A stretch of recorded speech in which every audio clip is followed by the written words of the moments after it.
ঢাকা আর ফাঁকা এই দুটি শব্দ যেমন কাছাকাছি, তেমনি এর বাস্তবতা ঠিক পুরোটাই উল্টো। আপনি ভাবতে পারেন ঢাকা আর ফাঁকা এই শব্দটা ঠিক কল্পনাতীত, আর আজকের যে ঢাকা শহর তা একেবারেই বাস্তবেই ফাঁকা। পবিত্র ঈদুল ফিতরের দিনে আজকে ঢাকা শহর পরিণত হয়েছে পুরোটাই ফাঁকা শহরে। আমি এখন দাঁড়িয়ে আছি ঢাকার ব্যস্ততম জায়গা কারওয়ান বাজারের কিচেন মার্কেটের সামনে। এখানে কয়েকজন তরুণ খেলায় মেতে উঠেছেন, তারা ক্রিকেট খেলছেন এই ফাঁকা রাস্তা পেয়ে। ফাঁকা রাস্তায় ক্রিকেট খেলতেছি, ভালো লাগতেছে, অনেক ভালো। এই বছর ঈদ অনেক মানুষে উদযাপন করতেছে, অনেক ভালোভাবে কাটাতেছে। কারওয়ান বাজারের এই রাস্তার সামনে গাড়ি ঘোড়ার পরিমাণ কেমন থাকে তা আসলে আপনারা দেখলেই বুঝতে পারেন। বিভিন্ন সময় মানুষজন ঠিকমতো হেঁটে চলাফেরা করতে পারে না এই কারওয়ান বাজারের রাস্তা দিয়ে, অথচ সেই রাস্তা দিয়েই অনায়াসেই গাড়ি ঘোড়া চলে যাচ্ছে শাঁ শাঁ করে। বাচ্চারাও সেই সুযোগে বের হয়েছেন খেলাধুলার উদ্দেশ্যে, কেউ বা ভ্রমণের উদ্দেশ্যে। ওখানে আর কি ঘুরতে যাচ্ছি ঈদের উপলক্ষে। আমরা তো মসজিদে নামাজ পড়ছি, আমাদের ওখানে মসজিদে অনেক ভালোই লাগছে।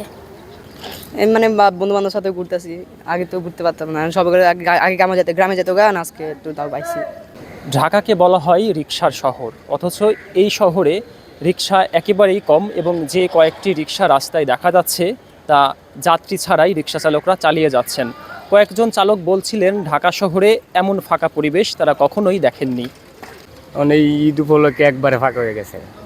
এবার আমরাও তো মনে করেন যে যাত্রী পাইতেছি না, ফাঁকা রাস্তা গাড়ি চালাইতেছি, সোনা বন্ধুর গান গাইতেছি আর গাড়ি চালাইতেছি। আমরা কথা বলতে চাই একজন সিএনজি চালকের সঙ্গে, তার ঈদ কেমন কাটলো, রাস্তায় যাত্রী বা কেমন পেলেন। আপনার সাথে কথা বলতে চাই একটু, আপনার নামটা একটু জানাবেন। আমার নাম হচ্ছে মোহাম্মদ আশরাফুল ইসলাম। আজকে ঢাকা শহরের রাস্তা কেমন দেখলেন আর যাত্রী কেমন পেলেন? ভাই ঢাকা শহরে একবারে ফাঁকা, যাত্রী মোটেও নাই। সারাদিন সকাল 7টা বাজে বাইর হয়েছি, মোটে 600 টাকা ভাড়া মারছি।